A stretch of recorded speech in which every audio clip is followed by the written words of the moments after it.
welcome back to another episode. Today we have Philip Stutts with us. So welcome to the show, man. Hey, man, I'm excited to be here. Me too. We have a lot to talk about. We do. It's going to be really interesting. I agree. So can you start us off and tell us a little bit more about you and what you do? No, I'm just messing with you. So first of all, I'm a husband and a dad. Number one, tied. Number two is I'm an entrepreneur. I own about 5 businesses. Well, not about, I own 5 businesses. I'm an investor in about 15 more. I come from the world of political marketing. So since 1996, I have worked on thousands of political campaigns. I've been a part of 1,407 election victories. And I learned for basically 19 of those years, the strategies that get presidents elected. I've been a part of 3 winning presidential campaigns and then figuring out what it took to get senators elected, governors elected, congressmen and women elected. And so I ended up having that midlife crisis back about 2015, where, some people go cheat on their spouses and some people go buy Harleys. And I just decided I was going to reinvent myself and take all the lessons I learned in politics and go build a corporate marketing agency. And I figured I had a niche in the marketplace. And that was that, businesses should be applying not the partisanship of politics, but the marketing tactics and strategies in politics to grow their business, because we're in a very disruptive moment, Tyler.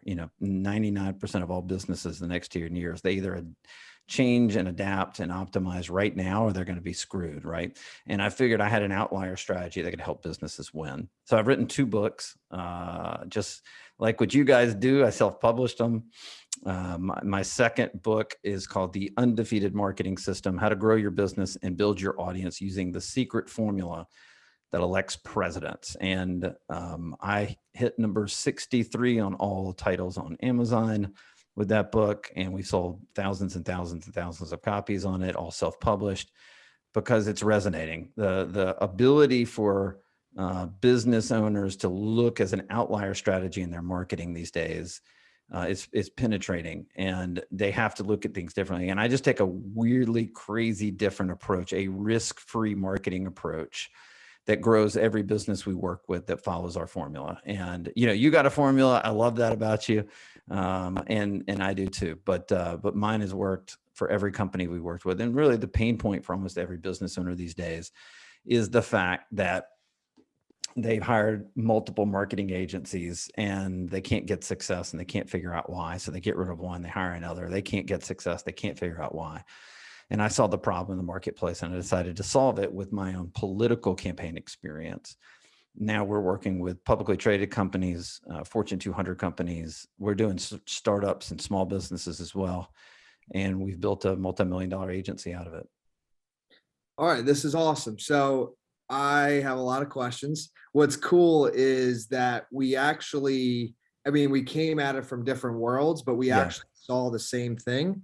Like everything our company offers is risk-free, guarantees everything. Yep. Yeah. And that's what I saw the issue in the marketing space being. And I don't want to say people, they don't always get burned, but it was in like these monthly contracts with like Facebook ad agencies, whatever, and they're just not getting returns. And there's nothing. All right. Can I tell a great story? Just people like stories. I got a great one on this. Oh yeah. Right off the bat. Okay. So we work with a Shark Tank company. Mm-hmm. And they came to us. And if you understand the way I look at the formulaic approach I take marketing, everything is rooted in analytics and data. And that drives each decision that we make. In fact, we have a partnership with the largest data collection analytics and AI company in America. In our database, we have 240 million American consumers, 550 million plus connected devices. We're tracking 10 billion purchasing decisions, online purchasing decisions every day, and 1 trillion searches. So when I work with a client, the first step with us is we have to understand your customer base, just like I did in politics, where I had to understand the voter before I really cared about what the candidate believed in, right? And we get incredibly, like, if I showed you what I could show you with a customer base, it'd blow your head off. I can tell you the social media platforms that are on in a chronological order. I can tell you your customers' top 3 values in life. I can tell you specific OTT shows that they watch, specific shows. I can tell you publications they read. I can tell you the apps they download. I can tell you every single thing about them, right? Wouldn't you want to know that before you went out and spent money on a marketing campaign, right? Makes sense. So the Shark Tank company came to us and they invested in this data. You have to work with us. You have to invest in the data first before we work with you, because we need to know your customer. And I'm not just going to go, hey, we sat around a table and brainstormed on how to help you. Like I don't do that. I say the data says this is where we're going. So we ran this data. We call it a customer insights report. So we ran it for them. And we found out that Facebook was pretty much their 6th performing platformed social media platform as far as conversions, as far as where their customers were buying things. 95% of their budget, their ad budget, was in Facebook. And I said to the guys, well, I hope this helps you not, you've got to rearrange your budget priorities. Like Facebook is a branding platform for you. It's not a conversion platform, because everybody's on Facebook, but they're not buying anymore. And there's a million reasons why. We can get into that later. And he said, oh, well, I hired a Facebook marketing agency and they told me I had to spend money on Facebook. And I went, but your customers aren't buying things on Facebook. So do you think that agency is ever going to tell you to stop spending money on Facebook? No, they're a Facebook agency. They're going to get everybody to buy ads on Facebook, whether their customers are buying there or not. And that's ultimately a metaphor for the frustration in the marketplace, right? I am screen agnostic. I go where the data tells me. I go where the customer or the client goes. And then I wrap my plans and my ad campaigns and my budgets around the customer, not based on the fact that I built a niche in Facebook and I'm going to push you there no matter what. Mm-hmm. No, I love it. It almost seems like it doesn't seem, it's like a doctor approach. Like I have a functional medicine doctor down here. Yeah, me too. I got 5. Yeah. I told him my symptoms and he's just like, okay, cool. We're going to take your blood and then I'll tell you what to do. It's like, I almost don't really care what your symptoms are because the blood doesn't lie. I give this in my book. I give this exact story. Exact story. Yes. My functional doctor ran 126 blood tests on me, came back and said, here's what your diet needs to be. Here's what your supplement intake needs to be. Like literally he laid it all out because the data told him where to go. He didn't just say, hey, Phillips, take some vitamin C. You just say that. You feel that, right? Yeah. It makes total sense. So let's go back a little bit, not all the way to the beginning, but I want to what were you doing before politics, and then how did you get into that realm? I was just in college. I mean, okay. I'm really one of the first generation of ADD kids. Like it wasn't even ADHD, Tyler. It was ADD, right? They had not added the hyperactivity to the ADD. I was diagnosed in the 80s, and I was, put on Ritalin and told that I was a defect and that I wasn't very smart and I needed to be in classes that were slightly above special ed. And ultimately, I now know my ADD is a superpower, but back then didn't know that. But I did know this. I couldn't do a job that I wasn't passionate about. I had to get into something I was passionate about, and really I only cared about 2 things growing up.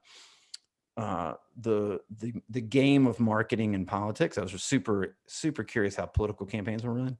And then I loved college football. Well, I'm 5'9", 150 pounds. So the college football thing wasn't going to happen.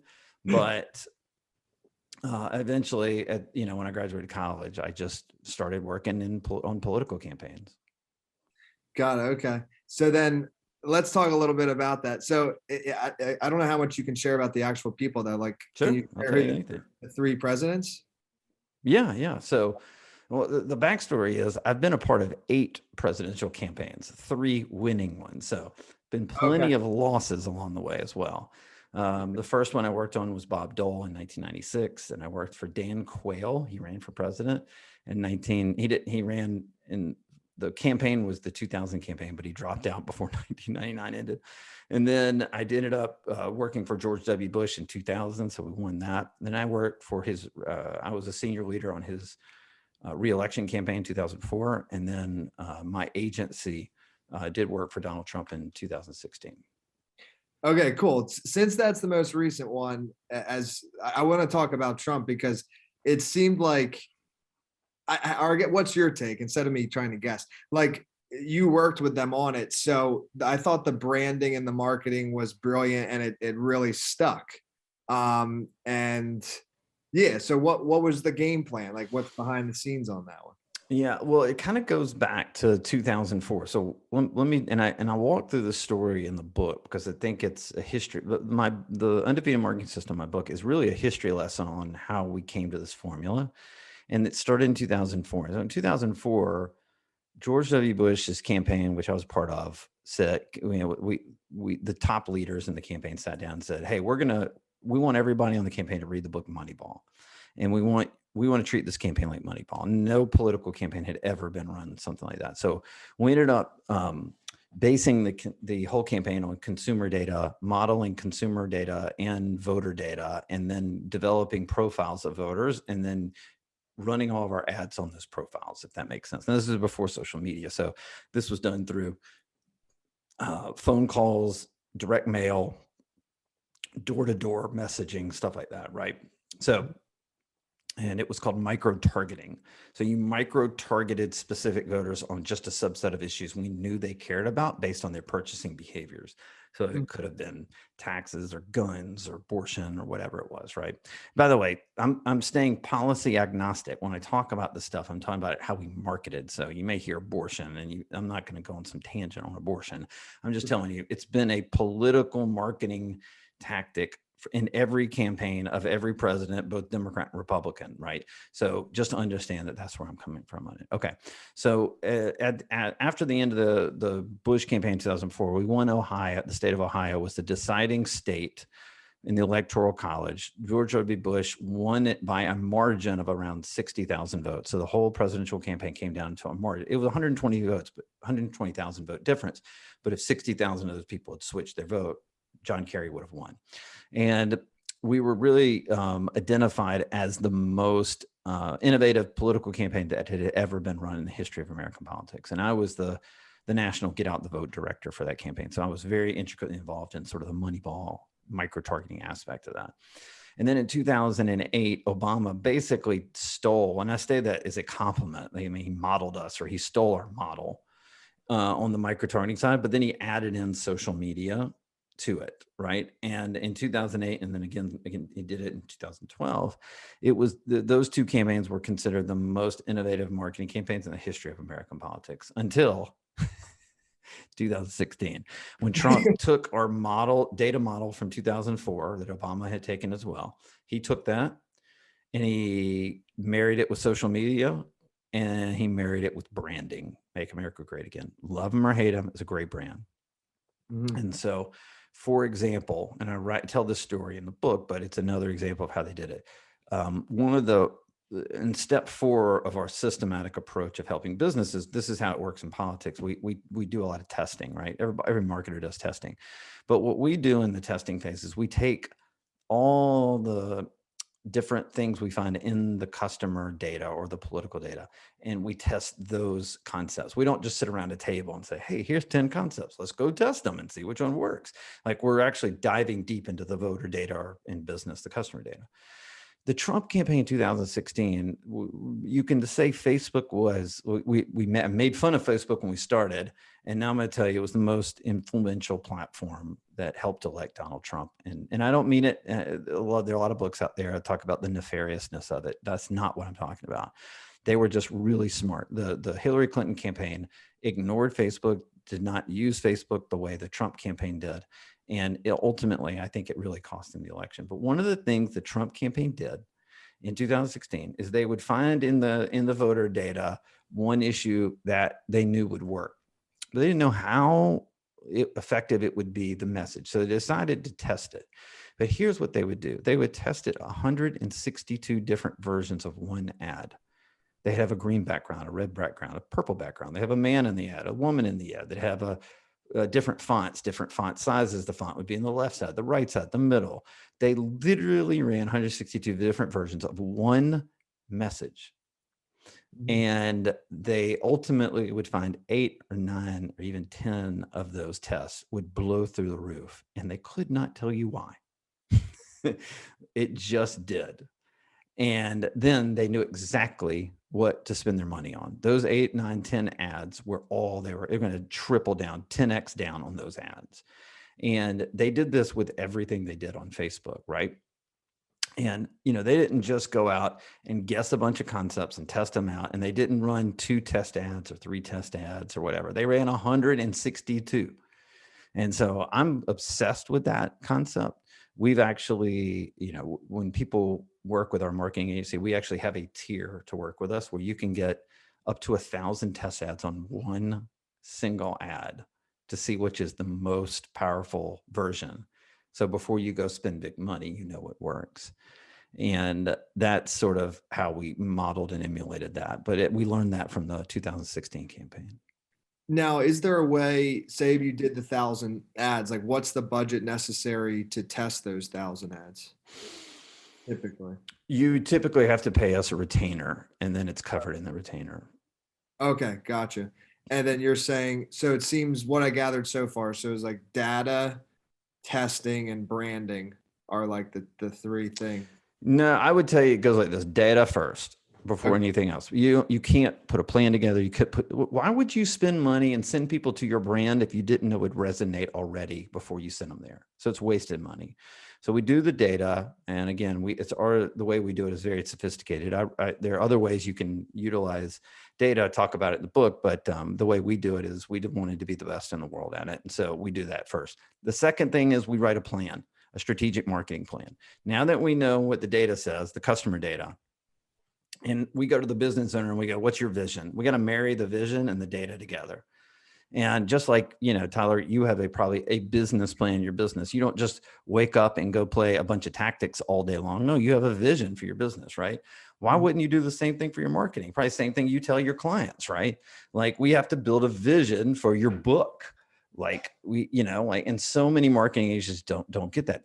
Before you go spend money, you need to build a budget. You need to build a timeline. You need to build targeting segments. You need to build messaging that from the data will already work. Third is you then build the brand because you know what the data says and you know what the vision is, the business owner, and you marry it to build the brand. I would never, ever, ever, ever build a brand first and then spend a bunch of money on a website, send people to the website and not know that it's going to work. So we build that, in there third.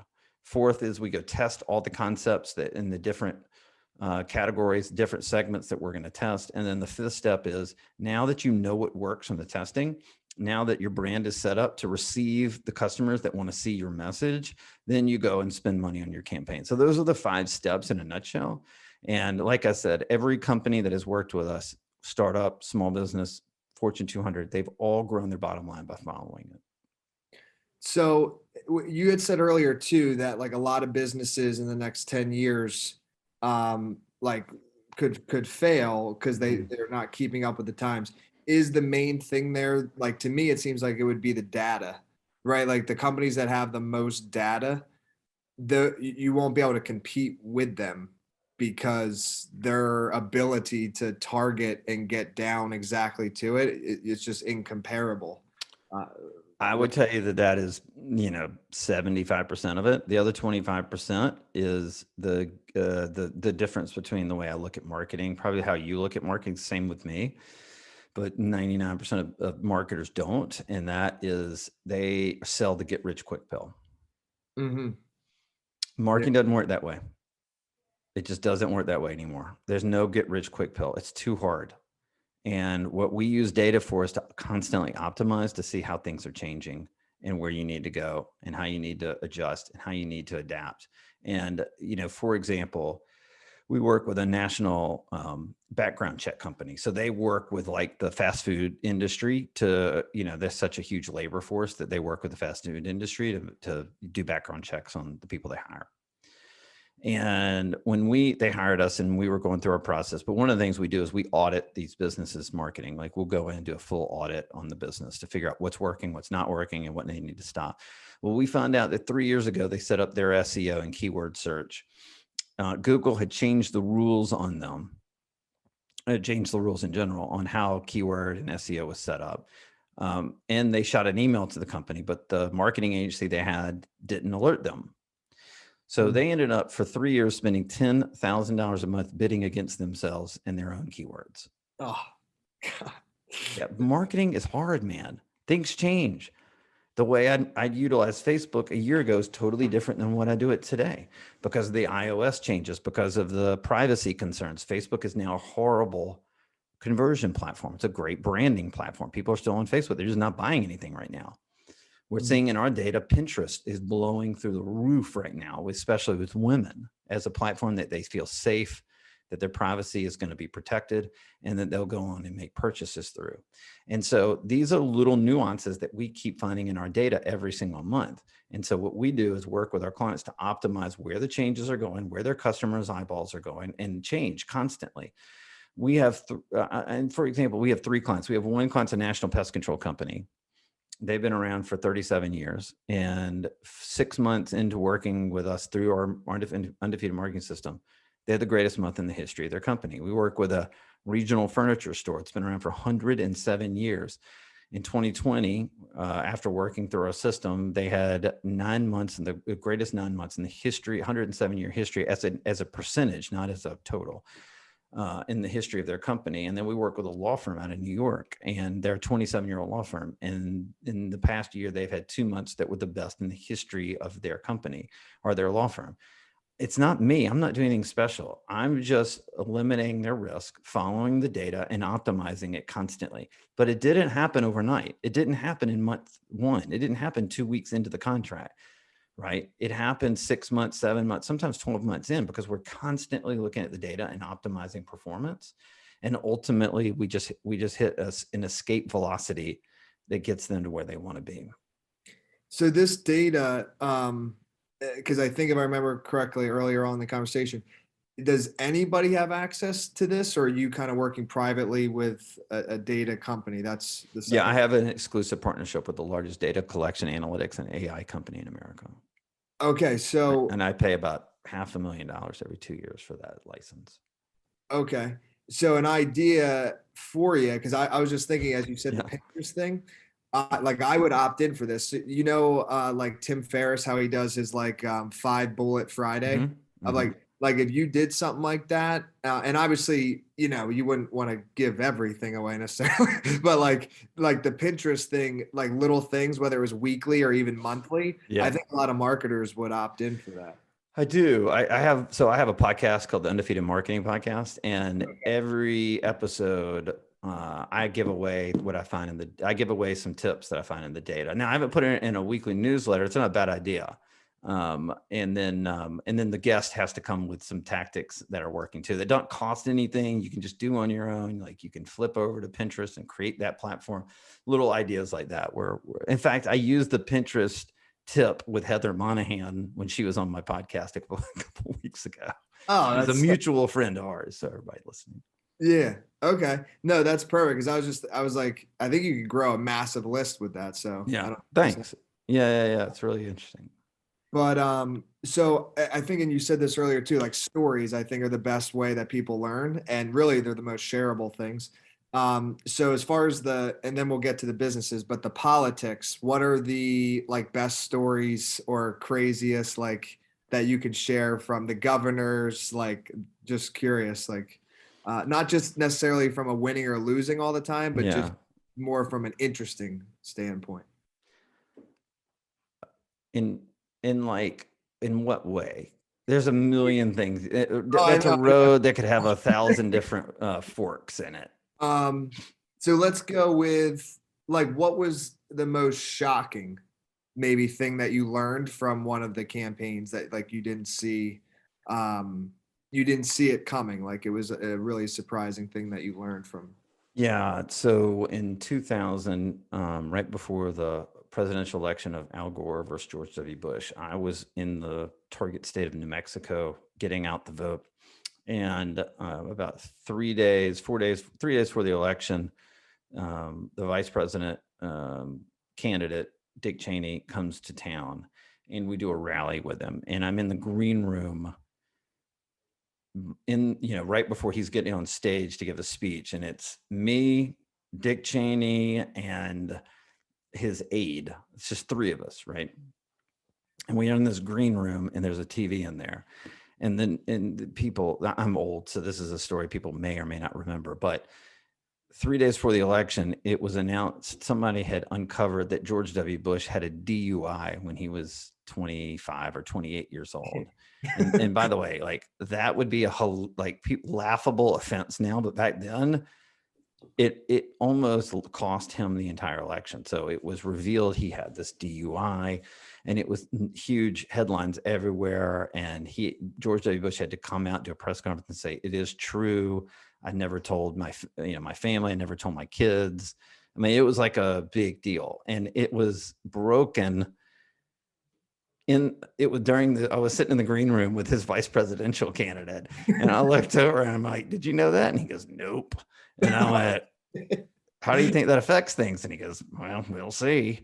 And I'm like, oh my God, like this is the biggest news in the entire campaign. And I'm sitting here with the vice president, the future vice president of the United States, in a green room while the news is breaking. And, the analysis of the election is Bush was up about 5 points going into that weekend. And he obviously, that was the closest race in the history of American politics. He won by, I think, 527 votes out of almost 6 million cast in 2000 out of the state of Florida. But it affected the election, that story. I just kind of had a front row seat to it. So I'm going to ask you a question. You can tell me if you want to skip it, but you would be a guy that I feel like would know. So that's why I'm curious to ask you. But obviously, just if you don't want to speak on it, that's fine.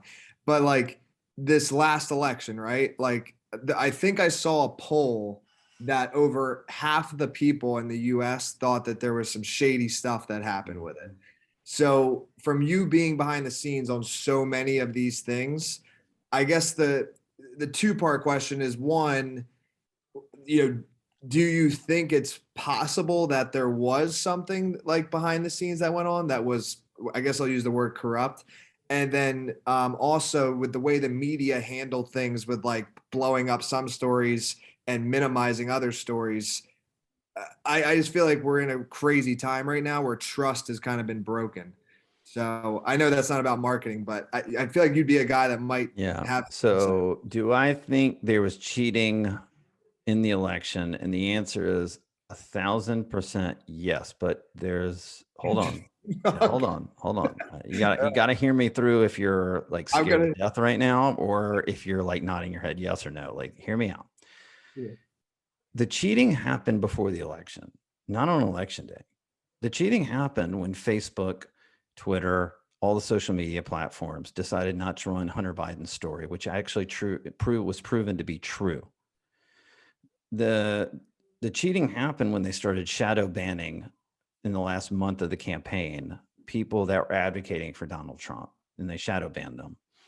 The tech company, do I think it was cheating? No, but I know that Mark Zuckerberg invested about $500 million into Democratic precincts around the country, helping get out the vote, now in a nonpartisan way. But when you go into the only places where Democrats are registered to vote, you would have to think, was that cheating? No, that wasn't. But what did I think the fix was in? Pretty much yes. Now on election day, which is what your question about, do I think there was cheating? Look, there's cheating in every election. Do I think it cost Trump the presidency? I haven't seen anything yet to tell me that happened. Here's the deal. If things were so nefarious, they should have done stuff ahead of time to prevent it. And they didn't.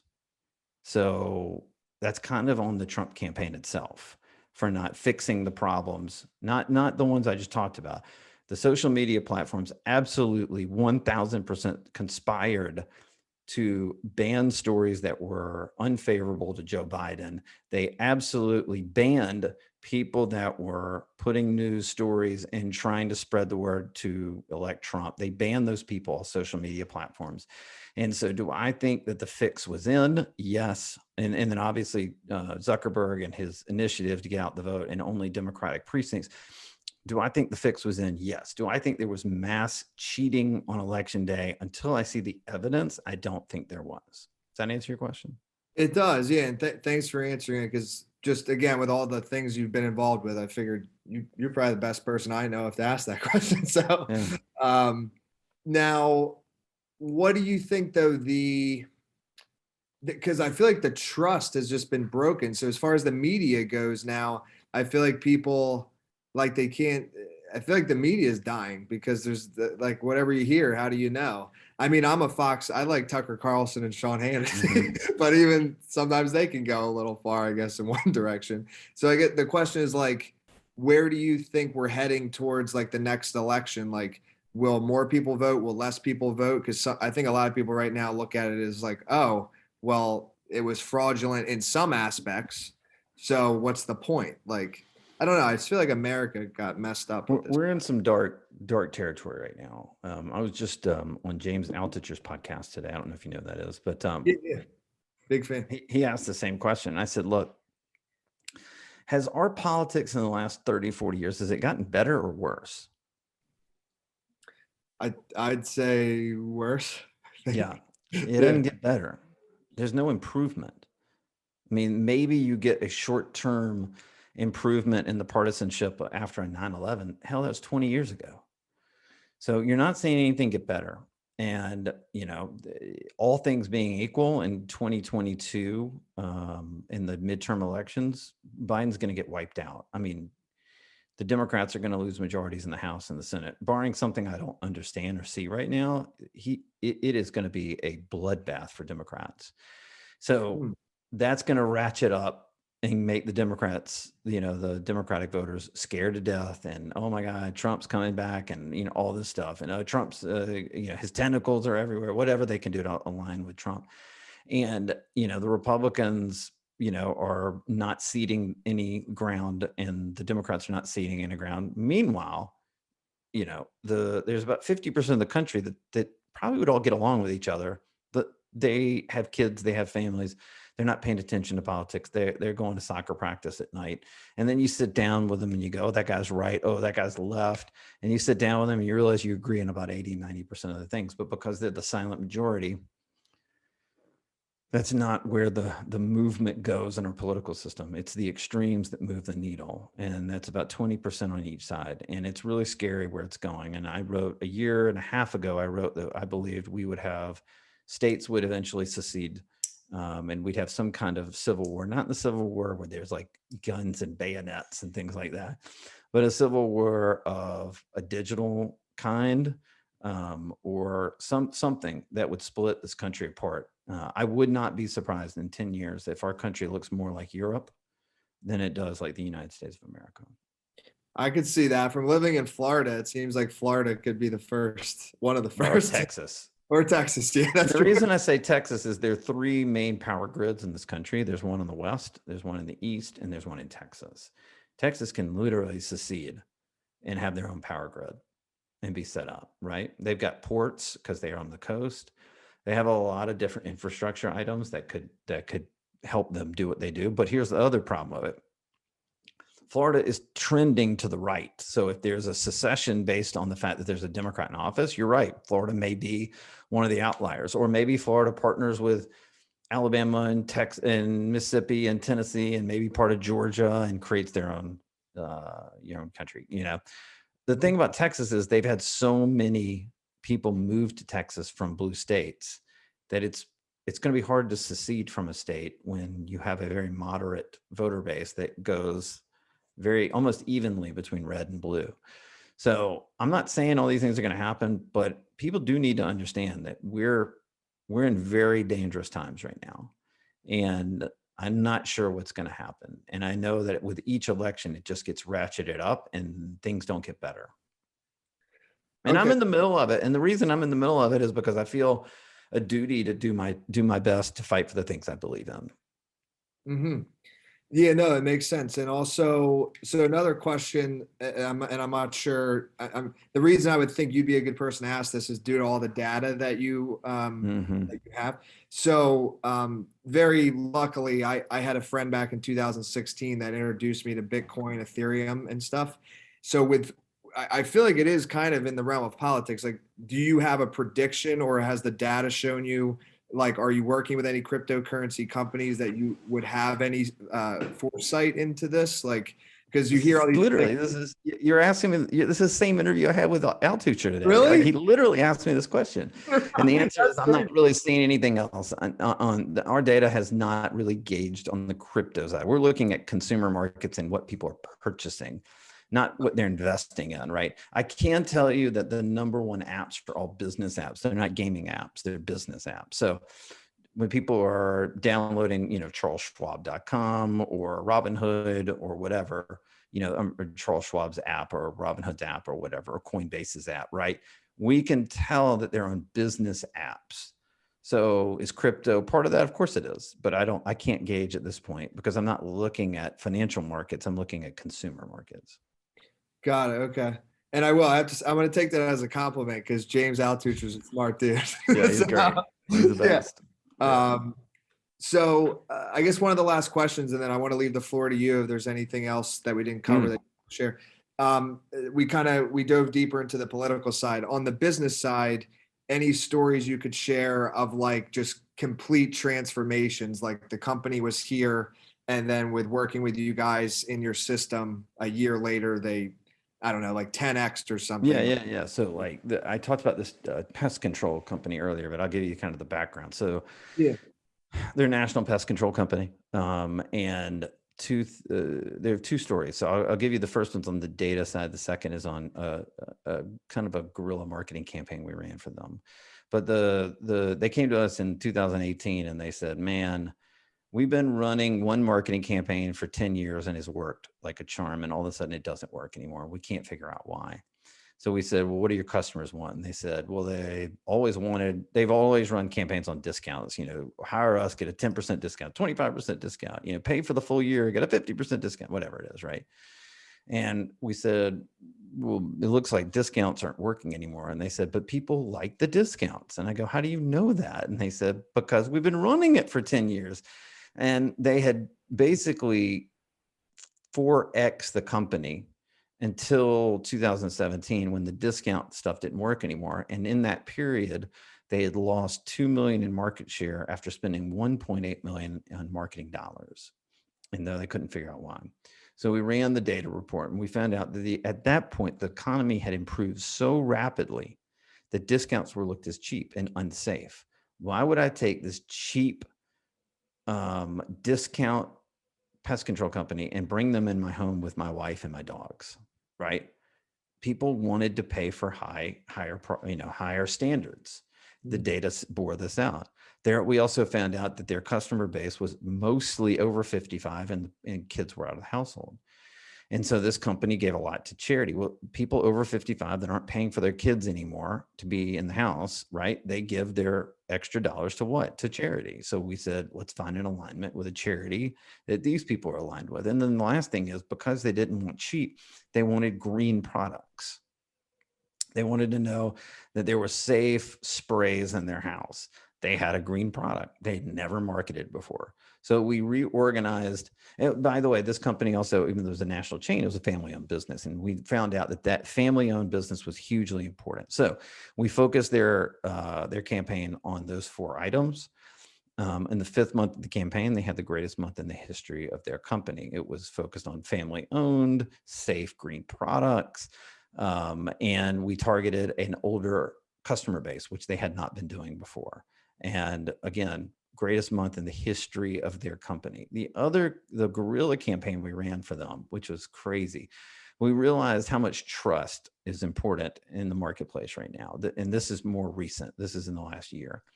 So we went to them. We said, we have a very expensive marketing idea, and then you're not going to get any customers out of it. Sounds great. But they were like, well, here's the thing though, if you're in the pest control industry, it's kind of like the automobile industry, like car sales. Those people are running ads 24/7 or they're out of business. So they're very innovative. It's kind of like political campaigns. Like, you're running your political campaign, you're running until election day or you're out, you're losing, right? So they're very innovative and they're like, let's go for it. So what we did was we ran a campaign to get them as many 5-star reviews as humanly possible. We ended up getting around 50,000 5-star reviews. Didn't convert anybody. It was literally marketing to their own customer base to get them to write a 5-star review. Okay. So what happens? Well, now in Cincinnati, Ohio, or Topeka, Kansas, or Sacramento, California, or Fort Lauderdale, Florida, you have bugs in your home and you Google pest control company, Fort Lauderdale, and it pops up 3 names. Well, we know we're always in the top 3 on Google search. And you're going to look at one, and it's Jim's Fort Lauderdale Pest Control, and they have 120 5-star reviews. And then it's going to be Frank's Bug Killer Company, and they've got 7 5-star reviews. And then you're going to pull up my client, and they've got 50,000 5-star reviews. Who are you going to invite in your home? Yeah.